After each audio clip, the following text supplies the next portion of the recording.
Hello and welcome to this edition of the Grow with Moin podcast. I am your host, Moin Zephyr, and today I have with me Tom Storey.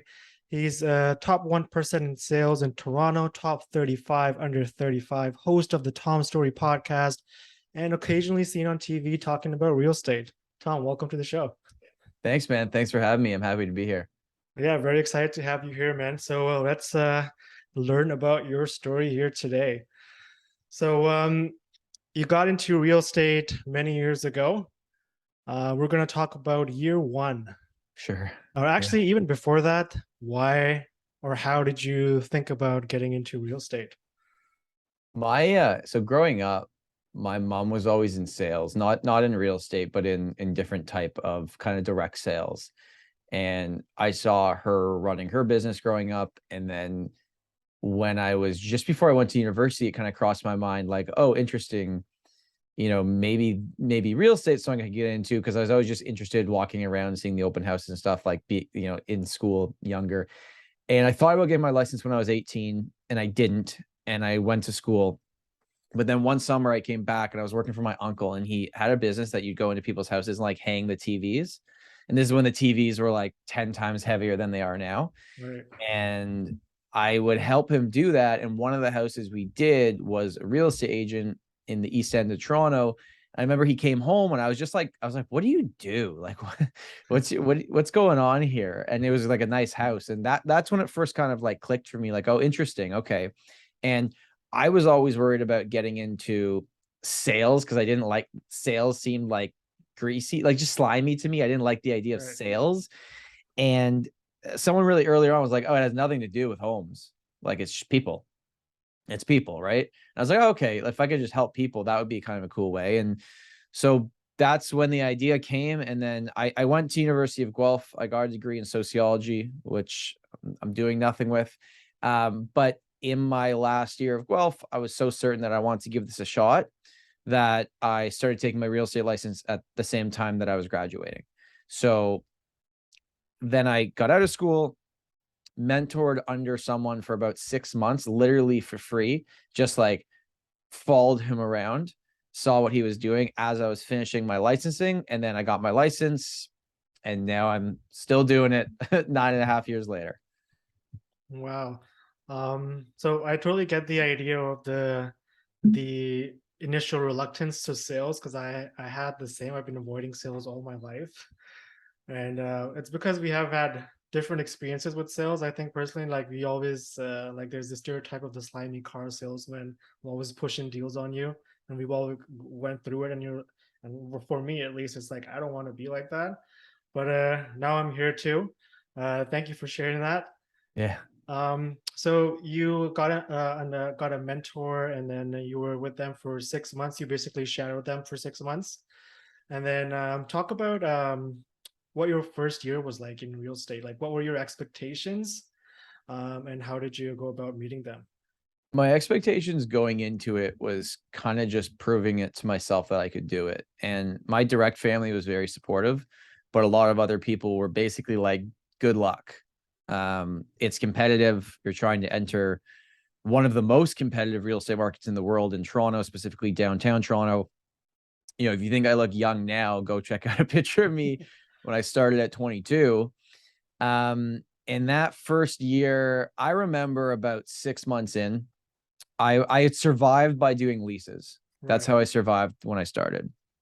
I remember being like 6 months in, and I was lucky that I was living with my parents still when I started. I was living in my parents' basement, and I think I'd made $10,000 or $12,000 6 months in, right? Right. And living in my parents' basement, I could survive on that Yeah. because I didn't have expenses. But it was kind of a wake up call, being like, okay, I don't know if this is gonna work. Like this isn't enough money to live, let alone Toronto, many areas in Canada. You can't survive on $20,000 a year. Right.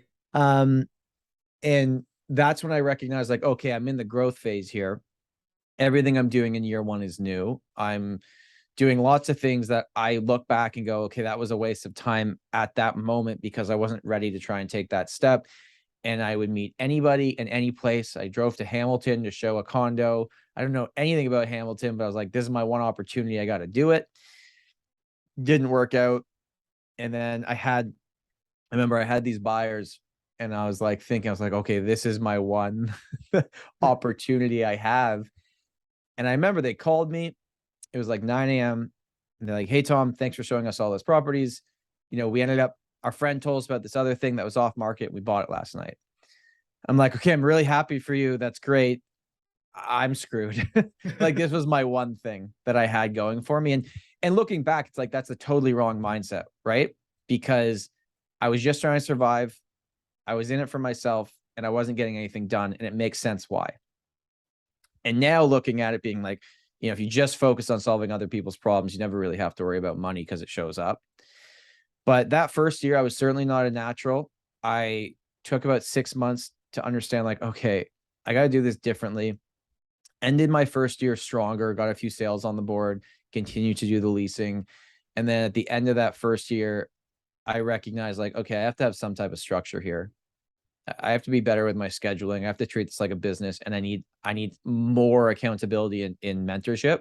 And that's when I found like real estate coaching and going to conferences and things like that. And I can say if there's one single thing that changed it for me, it was the understanding of like it's been done before. You don't have to reinvent this, model it off what's worked with other people and make it your own. Right. That makes sense. And I can draw a lot of parallels here, even for myself. And I mentioned this before in the podcast. I restarted, I think 2 weeks ago, the podcast, and I mentioned I'm in real estate now. So I'm in my first 6 months, and I remember I did my first open house all the way in Caledon, and I drove to Oshawa to meet a client, show them a house, and obviously didn't work out. And again, similar to what you were experiencing, you didn't know what you were doing, and there's not really a system in place. Obviously, a lot more has been done since you started and where I am starting. Like there's like I can watch people like you on YouTube, and there's podcast shows and all over the place, and so there's a lot more information to go around. And then the one thing I hear consistently is the mentor piece, Mm. which even before I started, I knew that that was going to be important. And so you started off your first year. I guess you ended it strong. Yep. What were your like sources of leads back then? Like, how were you getting your leases? What did you do? I was running ads on Kijiji. Uh, like literally I had two template ads that I would run, which was like, I wasn't advertising someone else's listing. What I would do is I'd say King West condos for lease or Liberty Village condos for lease. And then I would say 1 bedroom starting at this amount, 2 bedrooms starting at this amount, 3 bedrooms starting at this amount. And at the time, it allowed you to put like a link in there that could link them to my website contact page. Right. And then I just got really good at trying to set up my days like 2, 4. And then remember, I'm 23 at the time. I don't have anything else going on. So Right. I'm like, okay, if my mornings are focusing on calling people back, getting things together, running these ads, my afternoons have to be showing properties. So I would run those ads on Kijiji, Craigslist, whatever, all those platforms. I would have people come in, and then every single day I would try to book showings at 2 p.m., 4 p.m., and 6 p.m. And I would try to cluster them in the same area of the city, right? And then I just got really good at qualifying people, like making sure that they knew what they were in for. And especially when you run ads on those type of platforms to start your career, people will reach out and you can help people find rentals that way. But you are just the means to the end to them. They don't really value you. It's like you're the person that's opening the door to get them this opportunity. Right. But you do that enough time, and then after you've helped them, you stay in touch with them. And now, like, all these years down the road, so many of those people I helped rent a place for $1,400 8 years ago have now bought a property with me and are moving up again and referred me their friends. So I survived on leases by running ads on free platforms, essentially. Yeah. Nice. Really cool. Do you think places like Kijiji are still solid for new real estate agents to start off there, or do you think there's different avenues now that we should work on? Facebook works better these days, Yeah. like Facebook Marketplace, running similar ads. A lot of the new agents that had started on our team in the last few years found a lot of success there. I mean, listen, anything works, but you got to do it consistently. So there's many different ways. Like I had to do that because I didn't join a team that gave me opportunities. I had to find my own. Right. And it's like, if some people that get into the industry are like, I'm not doing leases. I'm like, okay. Like they think they're too good for it. Like that's how I built my business. So many people start, and we're very lucky if you're listening to this in Ontario that we can even do leases. Alberta, BC, real estate agents don't do leases. Hmm. So you start and your only option is a sale. And even if you do a sale your first week after getting your license, it doesn't close for 3 months. Right. You don't get paid till 2 weeks after that. And then Yeah. the government takes half of the check anyway. So it's understanding like how to run the business. And then after that first year, because everything's new the first year, if you stay in touch with everybody, then you start getting repeat business and referral business, and then it builds from there. Yeah. So leases, for those of you who are listening, new real estate agents, leases is a good first step, especially if you're in Toronto, the GTA. I didn't know Alberta didn't do like real estate agents didn't do leases. Wow, Yeah. that's crazy. So we have an opportunity here in Ontario that you don't find elsewhere in Canada, I guess. Take advantage of it, especially if you're new, because that's how I built my database. Yeah, and then even with the like, I remember when I was in studying for the license, I had people in my class who I mentioned that I will be joining a team as soon as I start. And a lot of them find it difficult to comprehend that you're splitting your paychecks with somebody else starting off, and it is a business, and it's hard for you to give your pay away, but like it's starting from zero. Like if you're making zero your first year, you're splitting zero with yourself, and as opposed to like getting a team leader or a team who's going to share information and knowledge with you and experience, and like help you really get off on the right standing and the right foot. I think that so listen, the thing that most real estate agents struggle with is not once they have the opportunity, they can service it, they can help them. There are people that are great at servicing business, right? It's the creating of the opportunity that most people struggle with, especially if you're a single agent you're busy running around with your clients that didn't give you the time to actually follow up with people and do prospecting and find new lead streams.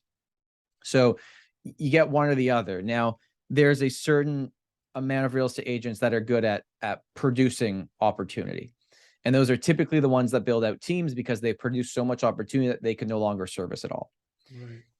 And take away even just the leads, right? Because everyone thinks they join teams for leads, and that's obviously part of it, right? That's part of the structure. But the mentorship, this is a lonely business doing it on your own. And if I personally look at a lot of people go like, oh, the real estate disruptors, it's the new auction company, it's the mere posting, whatever it is, there's always something. No, it's not. They have like 1% market share. The disruptors in our industry are teams. Look who took over all the market share. And especially as we're moving into a market that is contracting, I mean, there's a lot of single agents that are crushing it out there, and good for them. But if I was a newer agent coming in right now, the first thing I would do is try to grab onto the pant leg of someone doing it at a high level and follow them around, because you're going to save yourself so much time, trial and error. Yeah, and that makes a lot of sense to me as well. So year one, you finished strong. What were your goals for year two and three? What did you learn from year one, and what did you want to do differently? I think the scheduling was the big thing, right? Year one, you go, you meet anyone at any time. Oh, you're interested. Fine. When can I meet you? Right. And you let them just choose your life, basically. Yeah. So year two, I got better at the dentist model, where the dentist calls you and they're like, Tom, your 6 months is up. You're coming in. We can get you Thursday morning at 8 a.m. or Tuesday at 2 p.m. Right. And you're like, oh, Thursday morning, 8 a.m. is ridiculous, but fine. Let's just book in that one. Yeah. Because they gave me an option and I chose. Also, what I recognize is who was the one that even made that call. It wasn't the person cleaning my teeth. It was the receptionist. Right. Okay. So then it was like, at that point I couldn't afford an assistant. So I'm still the receptionist in this, Then I go to the dentist who actually does 80% of the work. It's the hygienist, which in real estate, that would be the buyer's agent. Okay. And then dentists also own their practice. They can sell it one day for money when they're done. So they have the perfect business model, in my opinion. But to take it back to the beginning part, it's you have to give people options. So I got much better at scheduling where, okay, great. You want to see a property? Cool. These 2 times I'm available. Which one works best for you? 90% of the time, people would just pick one of them. Right. Because everyone gets into real estate to create a better lifestyle for themselves and their family, and whether that's income or time off or whatever it is. But if you fill up your calendar and take away your personal items, your whole life becomes business. And there's some realtors that thrive in this hectic of always working 24/7. I'm not really sure that's what I'm interested in. I'm interested in building out a structure where we can help more people by having more people available to them, Right. and building a true business model that's sustainable. And the best analogy I've ever heard is the tiger proofing your business. And this is a Dean Jackson analogy. You should check out his podcast. I've learned so much from him. And it's like there used to be a Vegas act, Siegfried and Roy, I think were their names, and they had the tiger show. Yeah. It was like 2 guys and a tiger. One of the guys got mauled by the tiger. That business is done. So Right. if I go away for 3 months, will my business do the same amount? No, but will it survive? Yes. That's when I recognize, okay, I have to have some type of structure here. Maybe at some point I'm going to have to bring on someone that's going to help me. So for year 2 growing it out, it was scheduling better, actually having a CRM and staying in touch with people, Mm. and recognizing that second year, I had all these opportunities that didn't come the first year because I had built a database already. So people were saying, hey, you help me do this. Can you help my friend go do this? And that was business that came to me that I didn't have to create myself. Right. And so what you're really saying is real estate is a people's business. Yeah, it And has you nothing to build do with homes. relationships. Has nothing to do with homes. It's trust. One of the things that I've noticed, and right now when I'm meeting with a new buyer or seller, whether it's at the property or over a Zoom call, I'll just tell them from the beginning of the meeting, like, hey, the way that I run my business is repeat and referral and word of mouth. My only goal here today is do such a good job for you that at the end of working with our team, you want to recommend us. All right. I'm not the bus bench guy. I'm not the billboard guy. And there's nothing wrong with that, but that's just not my business model. So I just want to knock this out of the park for you. So the clients know from the beginning, like, listen, whether this takes 2 minutes, 2 weeks, or 2 years, we're with you till the end. Right. That's okay. I'm not going to let you buy something crappy. I'm not going to allow it, because I understand the lifelong value of a client. And especially now when you're moving into markets where transaction volume is going to be down, you have to be working on a relationship business, because those people are going to come back to you. Right. Where the transaction agents, in like the last 2 years, the amount of people I've talked out of buying a pre-construction condo Mm. is like 50 plus people. And I'm so happy I did, because there's lots of agents that were promising things that didn't exist. Oh, just assign it. It's easy to assign it. No, it's not. No, it's not easy. And so I feel good at night. I can go to bed every night and feel good about what I did. I'm helping people. And even when they don't have any need for me to buy or sell a home, that's okay. Right. They reach out, like, who's the person you recommend to come paint our place? Do you have an appliance repair person? So it's really just being someone's resource throughout everything, because the chances of them actually moving are small. People don't move that often. So Right. making sure you're just people's resource if they just have a question about anything. Because if your clients are reaching out to you about who you recommend to come, like a plumber, they're also going to call you when they actually need to move. Yeah. That makes so much sense, and I think it's brilliant that you do that. And a lot of things, well, I'm relatively new, but I find that whenever I'm talking to a potential client or a prospect, I feel like there's people already on the back foot, and maybe it's because the image real estate agents have built over the past how many years, and I feel like it's like the moment you start, it's a battle for you to build that trust and to clear out any like things that people might have in there. And oh, this guy is out to get my money, or real estate agents make so much money, or they scam people, they push people into buying stuff. How do you tackle something like that? That's this mistrust that people have had. in real estate agents over the past few years, Yeah. especially as a new agent coming in. And like you said, like you focus on servicing your clients and building that trust, which is, I think, is a great way to start. But what else can you do? Well, I mean, yeah, if I look back at even the last 12 months, how many people I've talked out of doing things, Right. saying, no, this doesn't make sense for you, they refer you like crazy because they're like, thanks so much. You're right. It wasn't a good opportunity. I was getting caught up on the hype, or I was only buying out of fear. Thanks for telling me that. But also, my friend really does need to move. Can you help them? Right. So everyone's worried about, like, well, what if I don't take this opportunity? There's lots of opportunities out there. And, I'm not like a super religious person, but I do believe in karma. I Right. believe that if you do the right thing, good things will happen to you. And if you give the good advice at the best time, if you're just working for yourself, you will get so far and then you will fall apart. But if you're working for other people, it will be there. And like, if I'm at a clothing store and someone comes up to me and says, do you need any help? What's your first thing you want to say? No thanks. No, thanks. No, just looking, just looking. It's the same thing people are doing with us. And my goal in those meetings is like, it's because I noticed this, right? It's like sometimes I'm 45 minutes into a listing presentation with sellers and Right. they tell me, and they finally open up. I'm like, could you not have just told me that at the beginning?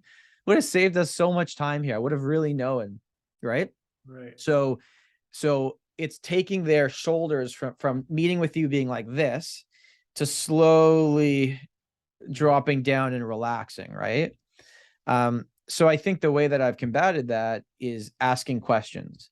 And this is kind of funny for me to say because I do so much talking for a living, but Right. you got to shut up. We're trained to sell ourselves and say, this is how great we are, and a blah, blah, blah, blah, blah. They don't care about us. They care about their situation. So if you can get ahead of that and just say, okay, first of all, your house is beautiful. Why am I here? Right. Why are we selling this house? This is a great house. What's everything I need to know if I were you? In a perfect world, how does this all work out? And what you do is you ask that question and then you stop talking. I've noticed in negotiations too with other agents, if I go quiet after they say something, Yeah. they say something again that give me more information that they probably shouldn't have said. Mm. People are so worried about that awkward silence. So I use that a lot to my advantage in negotiations. And then also with clients, it's like I ask a question and I stop talking. Mm. All right. You heard it here, folks. Tom Storey says create a lot of awkward silence with your clients. No, but that's a great way. And what you're actually saying is, instead of trying to sell yourself constantly, focus on the needs of the people you're talking to and what they actually need in that moment from you, and whether it be like, do they actually need to sell or do they actually need to buy or not in that moment. And I think that's great. Listen, the consumer doesn't care about these awards that we all have. They don't know what any of it means. Yeah. They know that they're trying to sell their property or do something for a specific reason. And are you the person that they trust the most? Right. And you can build that trust based on knowledge, based on the visibility of you being the person in their neighborhood that does the most amount of transactions, the fact that their best friend referred you to them, which is the best type of way of being introduced to somebody. Because there's two types of people reaching out to us as real estate agents. You have the person that reaches out for the property. You have this house listed. Can I see it? Right. What are they interested in? The house. And there's nothing wrong with that. They're interested in the house. You can go show them the house, but they want the house. They could really care less about you. They want the house. Right. Or you can focus on activities in your business and your life that get people to reach out for you. Hi, I'd like to work with you. And then the house comes secondary. So, what we really focus on is how can you create more you business where you've built up trust, relationship, knowledge, education, whether it's doing events for people or just giving them free information when they're needed. Or for me, it's like putting out YouTube content of what's going on in the market. Right. It doesn't cost anybody anything to watch my videos, but I'm willing to do it. And especially say like, maybe it's not a good time for you right now. Willing to be honest with them. And that's building that authority as a voice. And then they reach out saying, Tom, we want your advice on this. And even this morning, like just before this call, I was chatting with a client that was thinking about moving up. and selling her condo, and condo market's not great right now. And she's like, I honestly just don't know what to do. What should I do? And that's a lot of responsibility, Yeah. because it's someone else's life, and they're focusing on what you have to say. And I'm saying like, okay, well, here's scenario 1, here's scenario 2, here's scenario 3. Which one do you feel most comfortable with? Even if we move over here, is your child now going to have to make a new friend group? Is that something you want to put them through? Yeah. There's so many variables that I don't know. I just take a lot of responsibility in the fact that, like, when you're helping someone do this, and I think this term's kind of overused, that like, oh, this is your biggest transaction, and everyone, but it's the truth. Yeah. They just need to trust you. You need to be trusted. And if you can't be trusted, I don't care how good you are at what you do, you're not going to help a lot of people, because they get that vibe that you're just in it to get the sale done. Right. Where I've taken the opposite approach, where I'm just like, I don't actually care if you buy. I'll help you if you want to, but let's run the numbers and see if these even make sense for you. Yeah. I think that's great. And it has been said a lot. It is the biggest transaction of people's lives, but it is true. And we need to take like the utmost care, because there's a lot of like things going on, like people have kids and schools and work, and it's a lot of money, right? For some people it's like all they got, and Yeah. you're taking care of that process. And you have to be rooted in the fact that, hey, this is the biggest transaction of their lives, and like you're responsible in a way for that as well. And I think that's a great way to really go into meetings, and like really feel accountable for what you're doing. Okay, so we talked about the first 3 years. Let's fast forward to year 5, 6, 7, all the way to now. Okay. In year 5, you're out of your parents' basement.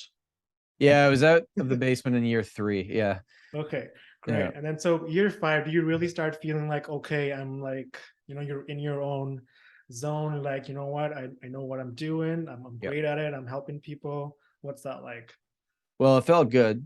I mean, it was really cool to see that as I helped people and just tried to do the right thing, the business naturally grew, because you're building out the amount of people you're helping, and then they're connecting with their friends and family, and it's kind of growing organically, right? Right. That was really cool. And then also in that 5-year mark got to the point where some of the people I had helped earlier on were now selling their property that I had helped them buy, Right. moving to the next property. So the 5 to 6 to 7-year mark, a lot of my business was, Tom, okay, let's sell our condo and let's go buy a house. Right. We're up to that point, everything I did was a one transaction.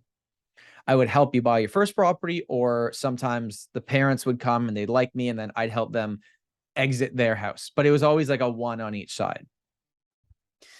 Then it got to the point that it was 2 opportunities on every single one, which was great. And by year 3, I decided I can't be doing leases anymore, because it's taking away time from other things. And frankly, people refer you for what you did for them. So I Right. realized I was getting all these lease referrals, and I was like, hey, you guys know I sell properties too, right? So then that's when I brought on another agent that would do all the leases for the team.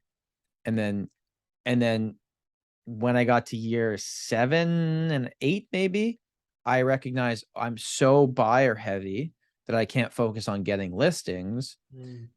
I can no longer be the one that takes out the buyers. And that was a terrifying decision, Right. especially because my buyers are typically buying more than they were selling. So it's like I'd take the listing for a smaller amount and give away the buyer to the team member at a much higher price point, which I could have done. Right. But I wanted to run a business. I wanted to have something sustainable. And then I did, the most amount of listings I've ever done that year, because I made that decision. But it's not like I was just removing it. I was putting someone in that position who frankly is now better at me at doing that task. Right. Okay. So that's great. Tom, thank you so much for sharing your story with us. We're reaching like a little bit towards the end of the podcast, and I don't want to take any more of your time. Before you go, what's one thing that you would tell someone who's starting off in the real estate industry right now today? What would you tell them? And yeah, just go for it. Being scheduled is the most important. Okay. To-do lists don't work Unless it's in your calendar, it's not going to happen. It has to be in your calendar. Book your personal time in your calendar before you start booking your business time. That would be the first thing. The second one would be, in some capacity, have a mentor, a coach, or someone you look up to that is within arm's reach. Okay. I think Ryan Sorhant's amazing, but you can't talk to him every day. Okay. Right. So you should have someone within arm's reach. You can, whether that's your broker, your manager, your team leader, somebody that you can talk to every single day that's actually going to help you and be there for you. Right. And then if I really break down, because I've now met people at every stage of business, whether it's at the crazy top end of selling 250 homes a year or the people just getting by, and it always to me comes down to three things. It is the consistency of doing the action every single day. It is having the patience to understand that these systems work, but if you give up after 3 months, you're not going to get the result. Yeah. You got to keep the patience has to be there. And then 3 is the actual execution of the thing, the doing of it. So fundamentally, has anything changed in real estate in the last 35 years? I don't think it has for a real estate agent. Our job is to wake up and to help a potential buyer, a potential seller, or someone looking to lease. That's our job. Yeah. Was that not the same job as someone 35 years ago? Yeah. Now the tools in the middle are totally different, right? And the information that people have access to is totally different, but you have to be the resource.